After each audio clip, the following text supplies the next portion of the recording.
పట్టుదల ఉంటే అదృష్టమేంటి ఏదైనా తిరగమారుతుంది అనే విషయం గౌతమ్ నిరూపిస్తూ వచ్చేసాడు. ఇక గౌతమ్ జర్నీ వీడియోని ప్లే చేసి చెప్పకనే చెప్పుకుంటూ వచ్చేసాడు గౌతమ్ విన్నర్ అంటూ. ఏ సీజన్లో కూడా మనం కనుయని ఎరగని విధంగా అయితే మారింది. గతంలో షణ్ముఖ్ రాత ఎలా అయితే మారిందో ఈ సీజన్లో అయితే నిఖిల్ రాత అలా మారిపోయింది గౌతమ్ ఎంట్రీతో. ఇక గేమ్ అంతా చూసి హౌస్ లోపలికి వచ్చేసిన గౌతమ్ అయితే మొదటిగా నిఖిల్తో అటాక్ చేస్తూ తన కంటెంట్ అంతా నిఖిల్ నుండి ఇస్తూ వచ్చాడు. ఇదే విధంగా కొనసాగుతూ అభిమానుల్ని మరింత అట్రాక్ట్ చేస్తూ కనిపించేశాడు.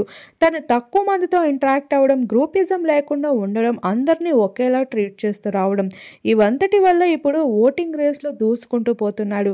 నిఖిల్కి మించి గౌతమ్ అయితే ఓట్ల వర్షంతో కురుస్తున్నాడు. ట్విట్టర్లో ఏకంగా గౌతమ్ పేరు ట్రెండింగ్గా మారిపోయింది.